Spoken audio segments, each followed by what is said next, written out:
This episode is made possible by US Bank and Brex, the AI-powered spend platform.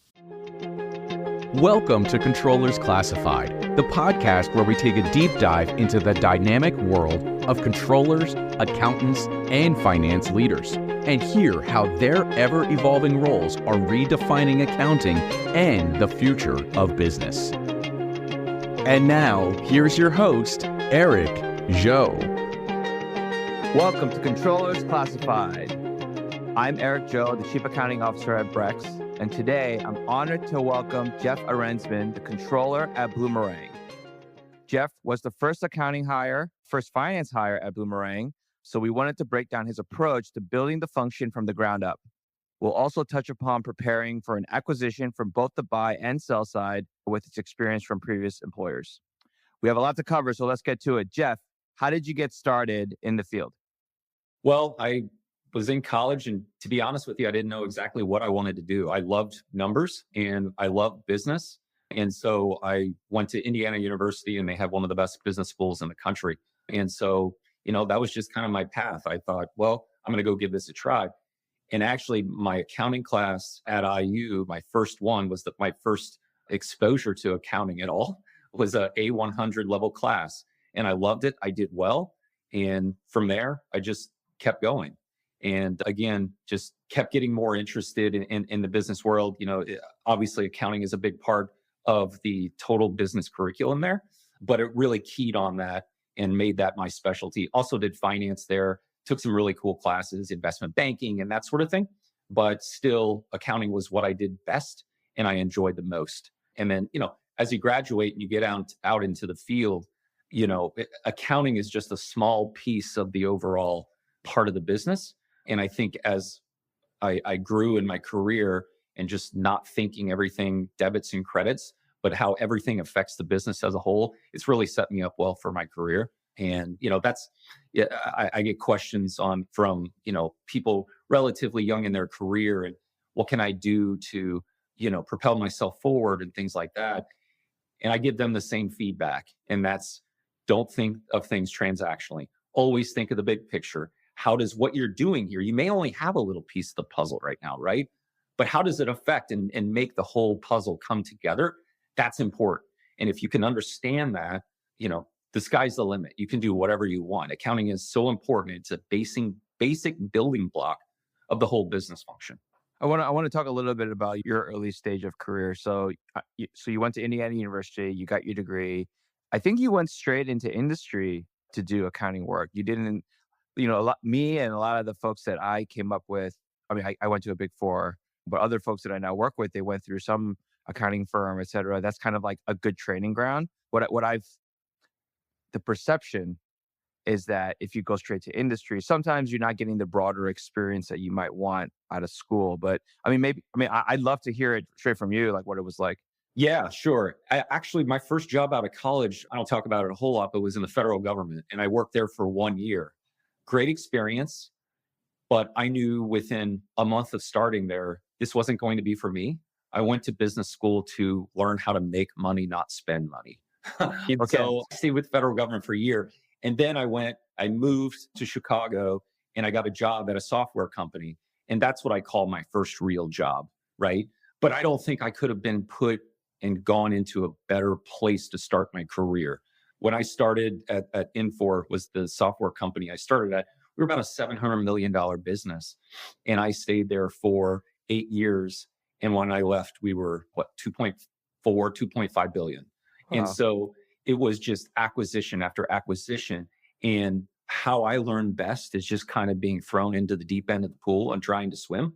And that's basically what it was there. And I had a very good mentor who allowed me to just, go and run with things. And when I needed to be, trained or taught, I did something wrong, he told me, oh, here's what you did wrong. Here's what you need to do to fix it.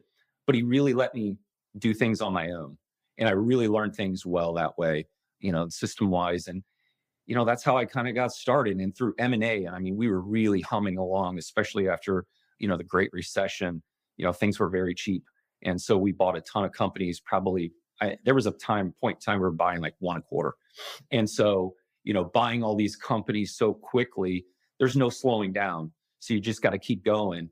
And, seeing not only what we were doing internally and improving our processes and our systems and everything internally, also getting the exposure of seeing what other companies were doing, especially what they were doing wrong, was helpful, because then I brought them in, and then, you put them into your processes that are working well.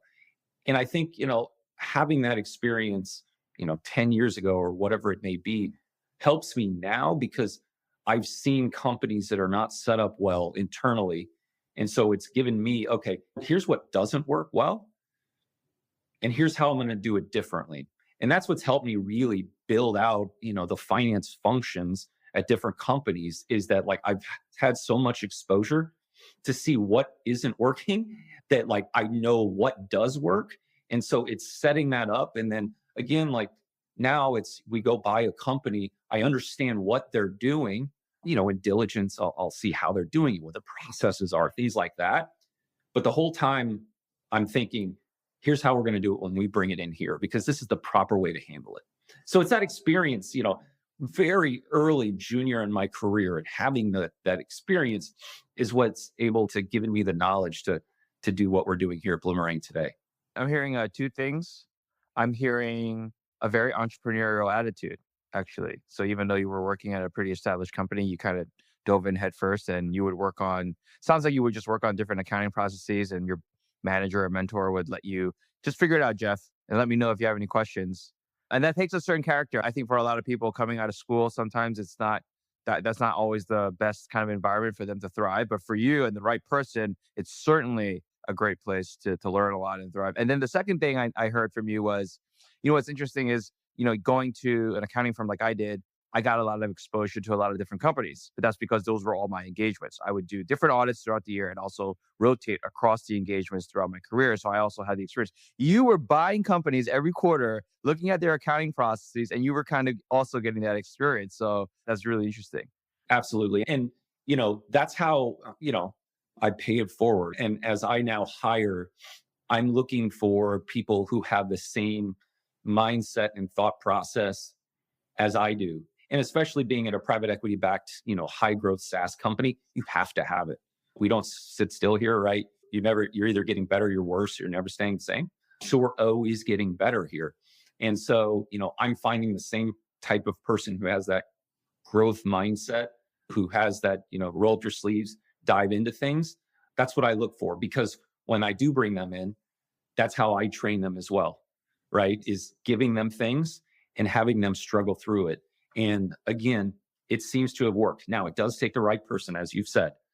But if I can find that person, they excel tremendously, because again, they're getting that exposure to so many different things, and they're growing in their career so that they can be the next, controller or whatever it may be. I always tell my employees, I don't care if it's with me here or somewhere else. My job, if you want to, is to get you to that next stage in your career. And so I'm going to do everything I can to be able to get you there. I love that. I say the exact same thing. That's hilarious. I mean, I always think I want the best and brightest. I want the folks that are the most entrepreneurial, the folks that are the most agile in terms of like working in basically a fast-paced environment, like your company, like my company, and that's what it really takes. And then what I think is like, well, ultimately, if I'm hiring these kinds of people, they're going to want to be controllers or senior manager or whatever. Like they're going to want to rise in their career. That place might not exist at Brex today. I'm okay with that. And for me, like I'll get the next best athlete, and I'll help you as much as I can to get you to the next stage as possible, because that's just how it is. Tell me a little bit more about what Bloomerang is, and also, you were the first finance hire there, I think. So what was that like? Yeah. So Bloomerang, we are a donor management platform. And that's what Bloomerang was when I started. We were a CRM for small and mid-sized nonprofit organizations.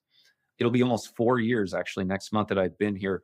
We're kind of transforming ourselves from a CRM solution for small and mid-sized nonprofits to becoming the market leader of all things nonprofit fundraising for small and mid-sized nonprofits. So, again, when I started 4 years ago, we were just a CRM company, right? And then I started, and within 3 weeks, we went out and made another acquisition. So my first 90 to 180 days was a little chaotic. So we made an acquisition 3 weeks after I started. It was another CRM company, but they also had a fundraising platform, right? So that was the play. Pairs Bloomerang, the CRM, with a fundraising platform, making a kind of an all-in-one solution, right? And then since then, we've added on volunteer management, which is our customers love. And then last December, we added on QGive, which expanded our fundraising capabilities, also added auction, peer-to-peer type solutions as well. So again, we're trying to become the market leader for small and mid-sized nonprofit organizations. We're kind of trying to be, sounds like vertical SaaS almost. Like, Yeah. There are a lot of companies out there that especially focus on the entire platform for school or education or for a construction company or for a hospital. Yep. Sounds like, I mean, that's great. Exactly, I love right. that. Yeah. And our customers love it. Our customers love that we, want a one-stop place where I can get I can fulfill everything that I need to do for my donors. I can go to Bloomerang for that. And so that's what we're trying to build here. That's awesome. And so you were the first finance hire, if I'm not mistaken. What was that like? Well, what does it take to succeed being the first finance hire at a company like Bloomerang? So first finance hire here. And again, we had talked about in the interview process that they were in diligence, but weren't sure if they were going to get the deal done. So I started, and then it was, we're going to get this deal done, and it's closing in 3 weeks. So challenging to say the least. But the good thing was, so I started, and then about a month later, Steve Isom, who was the CFO and is still the CFO of Bloomerang, started as well. So it was the two of us, and it was, we were doing double duty. We were trying to learn the organization as it was now, and then we were also trying to bring in this brand new organization at the same time. So, as I think of the first 90 to 180 days, I probably didn't get to do as much blocking and tackling as I wanted to do. It was like, let's keep the lights on and let's get this new company that we just bought kind of integrated into our process that we have at this point. And, that took, probably 120 days or something like that to really get done. Then it was, okay, we've got them both stood up. Now I've got to start putting things in, like simple things that didn't exist. Like there was no closing checklist or task list. We were still trying to figure out that we didn't even have a good report that would give us like, what are our bookings for the month? It was kind of managed on a spreadsheet, but that was it. So all things that I think are not unique to companies at that size who don't have an established organization, we ran into. So over the first, I would say year, it was getting the bare bones just put in place. And then after that, then we kind of go and, okay, here's how we can scale this thing, and hiring people and getting technology, what can make it better. But it took quite a long time just to get things to a point to even say, okay, now we can start doing the things that we need to do in order to scale this thing up to wherever we want to go. So you had a lot of experience, I think, just from previous companies. And, you worked at a different acquisition before, and in your first company, you were acquiring a lot of companies as well. In that first year, it sounds like you were putting together scalable processes, or at least thinking about what the scalable processes will be after you did the integration. What about when you were making your first hire? Like, at what point do you know, okay, now is the time I can start to scale my workforce given what I've built here? Yep. It was at a point where I knew the processes were good, the processes were tight, and now I'm comfortable bringing somebody in and teach them to that process. Again, going back to what I said earlier, being part of so many acquisitions, I've seen the wrong way to do it. Once I felt comfortable that, okay, this is what it's supposed to look like, then I went out and started making hire. What's something that like you saw that was maybe done incorrectly and you knew like it's supposed to look different, and what does it transform into, if that makes sense? Yeah. So, I mean, a good one is we were on, for example, billing system. We were not, we're a SaaS company. We have a lot of mid-contract changes. Something as simple as we weren't doing mid-contract changes the proper way, and therefore our revenue wasn't exactly being rolled out correctly. And therefore, like at that point in time, I was doing retention calcs so that I could give it to Steve and we could do the board decks and things like that. I mean, there's a great example too, like just simple billing processes, making sure that was tight enough that we could report out correct metrics, things like that. What else? We had one thing that I hate is like we were still writing hard coded checks at that point as well. We weren't leveraging simple things like ACHs. And there was check stock that, in my opinion, wasn't locked up properly. And then we were writing checks to pay the light bill or whatever it may be. I'm like, no, we don't need to be doing this. Just simple, silly things like that you just got to clean that up. I don't want somebody to come in and who's more junior in their career and see that and think, oh, that's okay. Like, that's not okay to do. It's not the right way to do things. And so again, it's just little things like that, getting things to a point where I say, okay, things are clean, things are running well, and I can teach and train somebody to this because it's the right way to do it. Now let's bring somebody in.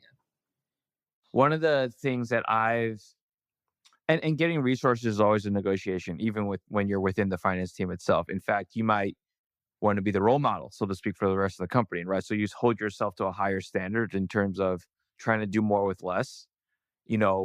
When you were thinking about building out the team and getting the resources you need, and even on this ACH example, I'm sure there was an investment that you had to make to maybe get some SFTP connection going between your bank account and whatever payments software, et cetera, that you had in place for your invoices and AP. How did you get the backing to make these investments for the future, so to speak? Like, what did it take to educate your cross-functional partners or even your boss, et cetera, on these needs? The good thing is our private equity partner, JMI Equity, was well aware of the back office issues. And that's why, one of their first things to do when they came in was to hire a controller and a CFO. So having their backing and understanding, we were fully basically given a thumbs up that you need to go do this and you need to do it quickly. And, going through diligence, when Steve and I came in, we had quite a list of things that came up in diligence that had to be resolved, before down the road there was any sort of other transaction that had to take place. And so, we just started, okay, where's the things that we can knock out sooner rather than later? And boom, let's just start knocking those things out. So, huge fan of our partners, JMI Equity. They were fantastic. We had their full support. And that was helpful. And so, you kind of had a leg up because the folks already knew from a business standpoint what a good process looks like. They hired you to do this. And so, absolutely. It makes sense. I mean, diligence was, they saw everything in diligence. One of the things that came up was just, everything kind of funneled to the CEO then because there was nobody really who could do it. We had a billing person who was kind of doing some accounting clerk type things, but everything funneled to the CEO, which takes time because they're supposed to be running the company. And so, all came up in diligence. Everything was noted. And then, once we came in here, it was, all right, guys, go do this, get this done. So you've been there for almost 4 years. You're going to hit your 4 years next year. What's changed about your priorities in the time that you've been there? You built a lot in your first year. Sounds like you had to hire out the team. Now you're 4 years in. What's the focus? Yeah, it's, scaling the company to 100 million and beyond. And what worked and what we did when we started and built it up isn't going to work to take it to 100 million and beyond. With these, acquisitions, we acquired Kindful, and then we acquired this other entity in Canada, and then we acquired QGive last December. They all had their different ERPs. And so I didn't want to create a problem that didn't exist at the time. And so, before we acquired QGive, I just ran every entity out of their existing QuickBooks entity. I ran QuickBooks into the ground, right? But as you scale to 100 million and beyond, you can't do that, right? And so we actually just finished up our NetSuite implementation about 30 days ago. Congratulations. And so things like that are what you need to do as you scale up. When did you know you had to move to NetSuite? Like, what was like the biggest breaking point? Yeah. Again, I wasn't going to create could we have gone to NetSuite when we were $30 million? Sure, we could have. But there wasn't a problem to solve at that point We could get what we needed out of QuickBooks at the time. We had an FP&A person at that point. They got what they needed out of QuickBooks. There was no issue there. When it became an issue is when we went from, 2 or 3 instances of QuickBooks, made more acquisition, and now we were at 6 or 7 subsidiaries, whatever we are. All right, then it becomes a problem, right? I want to be able to run my consolidated financials at a quick click of a button. Then it becomes a problem. And so it's like, oh, all right, it's time now. It's time. And so made the decision as part of the QGIV acquisition last December. And, 9 months later, we're up, we're going. And it was That was the reason that Brex moved to NetSuite too a long time ago. We had to do it earlier because we ended up spinning up a lot of subsidiaries as part of financing our receivables. So we ended up having a very complex legal structure, just like in our first couple of years. And so one of the big drivers was the consolidation that you talked about. I didn't want to run 12 different instances of QuickBooks across all the entities. So yeah, exactly. Okay. Exactly. So it's, as things pop up as problems, then solve them. Because again, like when we were 30 million, could we have gotten NetSuite? Sure. But I had other things that I wanted. Like I wanted to optimize our billing system, right? In conjunction with hiring our first staff outside of myself, we got a new billing system, and getting that billing system up and getting it optimized, making sure the customer portal was good, and you name it. All these other things are much more important than things like that. So again, as you scale, more problems, more things to solve, and they're different than they were when you were 15 million. Now that NetSuite's implemented, what's on the horizon? Because you can do a lot more with NetSuite. There's a lot more integrations. There's a lot of other automation that you could do. That's what I found, at least at Brex. I don't know what's on docket for you guys. Yeah, we need to optimize more front end, our Salesforce, we're a Salesforce shop. We need to optimize that more for our sales team because it all flows downstream. And we still don't have auto provisioning. And so my team is still provisioning databases as new customers sign up. And so that whole process needs to get streamlined next year. So that's a big one. Consolidating banking for some of these acquisitions. I want to get that done next year. 900 bank portals? No, it's annoying. It's annoying. No. Yeah. And look, again, private equity backs high growth SaaS company. M&A is always on the horizon, right? Yeah. And so I've got to get this stuff done because I know there's more things coming down. And again, because we have good processes and we have good people and our technology is getting better, it's just more data. And just put all that data into what we're already doing, and we're just going to keep going. We've been mentioning all these acquisitions, both on buy side and sell side, that you've been a part of. Can you give the audience just a technical walkthrough of, let's start with sell side, front to back. What is it like when you're starting to engage in a sell side process, and what role did you play? And maybe also talk about the other side too. That'd be helpful. Yeah, sell side. I generally had bankers who kind of walk me through the process, which is good because on the sell side, it was my first real foray into it. So having them at our side was very helpful for me. I found that having a really good model, bankers may put together a model for you. And I found that to be not ideal because as I'm talking with potential acquirers, investors, how the bankers are looking at it is not how we're actually running the business. So, and it actually goes to how I started really getting involved in FP&A and things like that is I took our bankers' models and I reversed engineered them, kind of learned how they were, doing things and how they were, reflecting things in their model. And I reverse engineered how we were actually running the business and being able to then take that to investors and potential strategics. Hugely helpful because then I can really feel confident that I'm talking to this in a proper way and I can back it up as well. And, that it was hugely helpful, having that confidence from others that you really know what you're talking about and they're not just, telling some happy story that's really not there. You can actually show the numbers to back it up. Here's how we're running the business. Here's the trailing 12 or 24 months. And here's what it's going to look like going forward, and really being able to talk to it, you get that confidence and trust. Hugely helpful. Meaningful. Once you lose that trust and they're like, I don't trust them. Things generally go sideways. I think it's really important that, and even in our FP&A model, ultimately, right, there's a bunch of formulas that spit out what our P&L projections will be month to month over the next, call it 2 to 3 years. And there's all this whole process where we manipulate, quote unquote, a set of actuals historically. And then that's how we use to forecast the future. And then, yes, those are the actuals. They were manipulated somehow to get to the forecast. And sometimes what you'll see is that there's this cell with just like a number that says 102.6%. And it's like, well, where did that number come from? It's like completely hard coded, et cetera. And I mean, I experienced that a lot, like in my audit days when I was auditing folks for their goodwill impairment and like all that stuff. But even at Brex, like those are numbers that, okay, there was someone that thought about why this is the right number. In fact, there might be another spreadsheet, right, that was used to calculate this number, but we couldn't bring that spreadsheet into this particular workbook because it would have gotten too big, et cetera. There's all these reasons for it.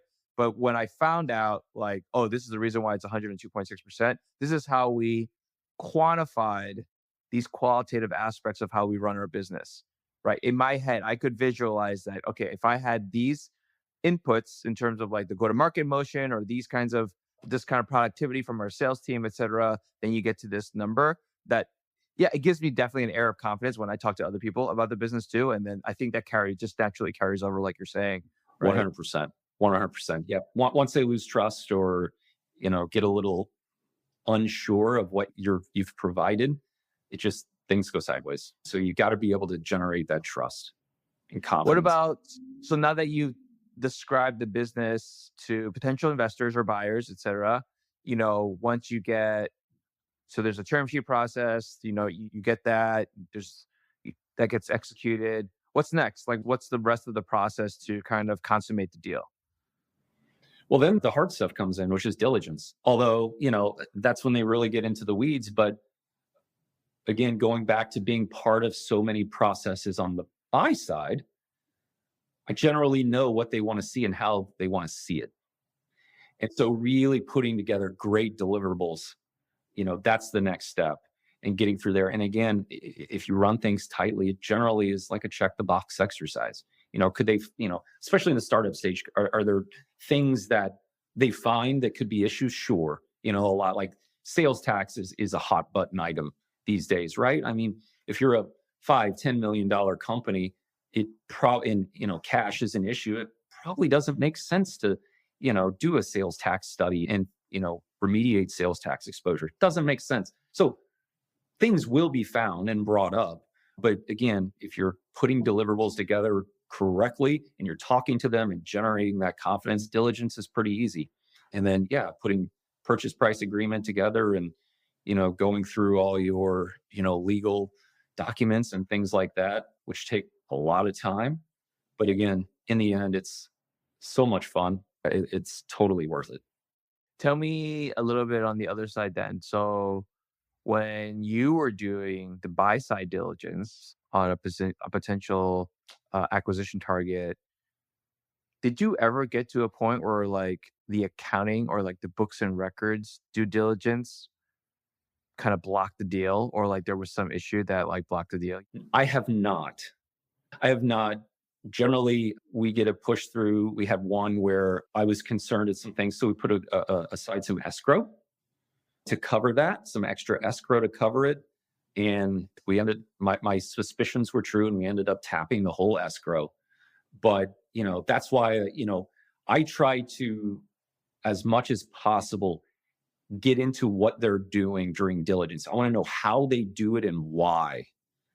Because getting into that level, by the time the deal closes, I already know where the skeletons are. And, I can find those fairly easily. And then again, by the time the deal closes, I'm already thinking, here's how I'm going to integrate into what we're already doing. So one thing that I found also, like, and I didn't do as much of the transaction services work when I was at the firm. We have done a couple of acquisitions at Brex. I do think oftentimes when you're buying a company, especially like if the company that you're buying is a growth stage company, you're almost like a venture or early stage investor yourself, right? You got to believe in the story.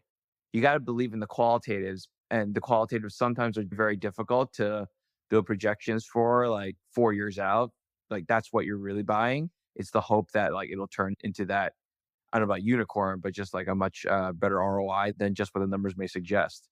And so I think that's got to be part of it. Like at the end of the day, like we're checking to make sure there's no like fraud, I think, or like basically books and records are pristine enough that I can integrate them into my process. But I don't know if like, you know what I mean? Because they probably already seen the numbers or heard them from the other CEO or the founder, et cetera, and it kind of made that gut decision already. Yeah, 100%. I mean, if I think back to when we sold our business, I worked for a cybersecurity company. We were MDR provider, and we sold our business to Sophos. They had the vision, and Joe Levy was on our deal. He was the CTO at the time. Now he's the CEO of Sophos. Just brilliant guy.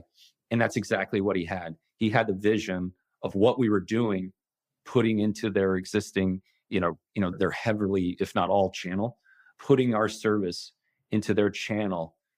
And it's been amazing. I mean, we were a small, scrappy startup, and it'll be 5 years now, and they have over 30,000 customers in 5 years. So like, it was his vision, right? So like, it was important, the numbers that I were providing, right? What you just said, make sure there's no fraud and things like that. But it was what it could be trumped everything else. And that's a perfect example of it. And what it could be is hard to quantify. Yeah. Right. Yeah. One of my things that I had to do before, I left there was forecasting out 3-year headcount ramp model, right? We had SOC analysts and things like that. And so they wanted me to forecast out the next 3 years of headcount. I thought it was crazy looking at these numbers. I'm like, there's no way they're going to need these many people. There's no way they're going to have these many customers. You know what? They ended up having more. Wow. And it's just amazing. Once you're able to join two companies that really fit together, it's crazy how fast things can go.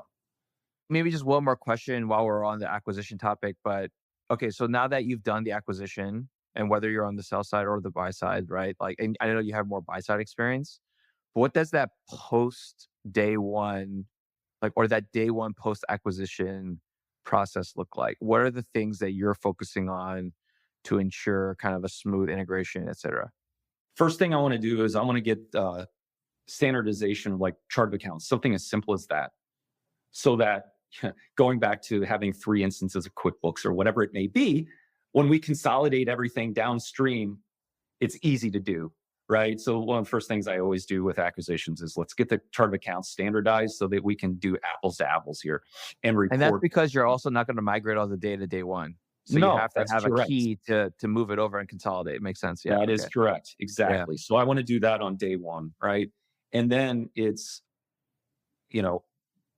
getting from just a month-end close process. Like, okay, some of these are so small and again are outsourced. Maybe they don't even have a task list to close. Like, okay, just start putting a list together, everything that they do and how to, and then get it integrated in that. And, generally that'll take 60 days. Like I want within 60 days of acquiring somebody, the normal operations as it relates to accounting, I want it to be integrated in 60 days.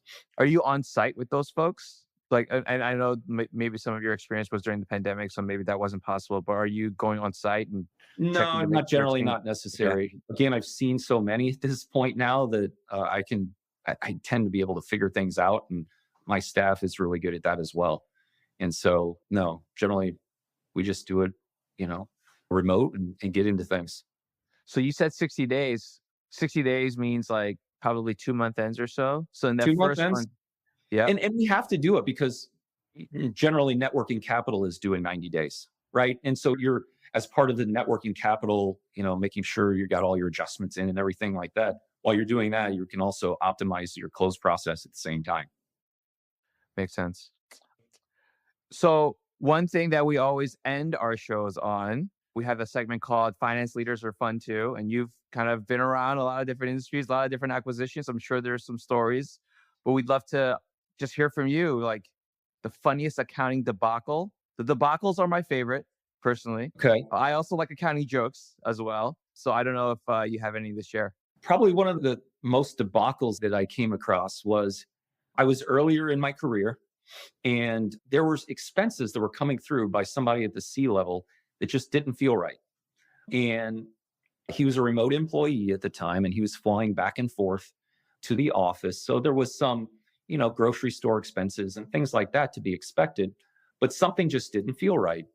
And I brought it up to my boss at the time and he went to the person and they said, okay, I'll stop or I'll cut it out, whatever it may be. And it stopped for, a month or two. And then I started to see transactions go through on his card again that just didn't seem right, out of place. The timestamps were odd, outside of working hours, things like that. And, I brought it up again and it just kind of got dropped. I don't think my boss at the time really wanted anything to do with it. And it just really bothered me. And so, I went to him directly and I said, hey, I'm seeing this again. Like, what's going on? He's like, oh, there was always an excuse. And so, fast forward another week or so later, he's not even on site. And I see some transactions take place about 3:00 in the morning at it was a grocery store or a drugstore. I can't remember. And so the next morning I call and I said, hey, like, I saw these transactions. Like, was this you? No, not me at all. Not me at all. Better cancel the card. Wasn't me at all. And it still didn't feel right. But I did cancel the card. And I thought about it all day. And I said, I'm going to see if I can do something. I called the drugstore and I got a manager who seemed very cooperative. And I said, I have this transaction that took place at this time. I said, can you send me the picture on your security camera at this timestamp? And they were super cooperative. And they said, sure, give me an hour. And an hour later, I had an email in my inbox with the picture, and it was my employee making the charge. I called the store back. I said, this is perfect. Exactly what I needed. I said, can you give me the receipt? Sure. So they sent me the receipt of what he was buying. And he would buy, a pack of gum or something like that. And then he was buying hundreds of dollars of gift cards. So he was kind of stealing money from the company. Oh my and masking it, buying one thing, but buying a bunch of hundreds of dollars of gift cards. And so I had everything I needed. At that point, I had picture, timestamp, and receipt, and he had to be terminated. So I went back and I just looked at all the transactions that had taken place over the months. And I think it ended up being like 15, 20,000 before I finally put a stop to it. But again, earlier in my career, but you know what? It just didn't feel right to me. And I'm like, no, we're gonna figure this one out. And so that is my biggest expense report debacle. That's why you need receipts, and that's why you need automated receipts that Brex provides. I'm going to do a little spiel here just for Brex. Please do. Yeah. So like people get per diem when they travel, right? And so yes, per diem is like $75. Maybe like for a lot of companies that's immaterial, but at scale, if you have a lot of people traveling in your company, that $75 adds up. And the thing is like, at the end of the day, there might be someone that you have a $75 per diem. You go to the drugstore or grocery store, you buy like a bottle of water as part of your per diem. What's to prevent you from buying that bottle of water, but also like buying a $50 gift card, right? And it's not for food. You can probably get by with the other $20 the rest of the day, right? And like you spend the gift card on something else. Like you're trying to just maximize value to yourself from the per diem. And so at the end of the day, though, like, sometimes capturing all the receipts as an employee, and especially the fact that most of the employees are probably good behaving employees and aren't going to do stuff like this, are you going to really punish the entire population and force them to manually capture receipts when you're really only trying to solve for a select few that are going to be there if your company is big enough? And that's where, so Brex, we automate the receipts because we have a direct connection to MasterCard. And so when you buy stuff at the drugstore on the card, we will give you that detailed itemized receipt capture attached to the expense on the dashboard so that you can actually see, oh, this is something weird. You see the itemization is like this bottle of water and then like something else for Lowe's or something, or like Home Depot, or like whatever, an Apple gift card. Yeah, it would have been good to have that, but no, this was a kind of a legacy Amex card program. And so unfortunately we did not have that. And this is what happened. So I thought my detective skills were pretty good there and we had to take care of it. But you've got to be pretty smooth talking to get a random drugstore to just give you the security camera footage and all that, right? Like, and I found a cooperative person. Yes. That's but great. Again, it was continuing to happen. So if that person wouldn't have cooperated, I would have found one. I would have found somebody. Yeah. Jeff, it's been a pleasure. Thank you so much for taking the time to be on the podcast today. Absolutely. Appreciate you having me. Take care. Thanks for tuning in to Controllers Classified, presented by Brex. Brex is an AI-powered spend platform with global corporate cards, expense management, reimbursements, and travel. Visit Brex.com and follow Brex on social to see how they can take your accounting game and your company to new heights.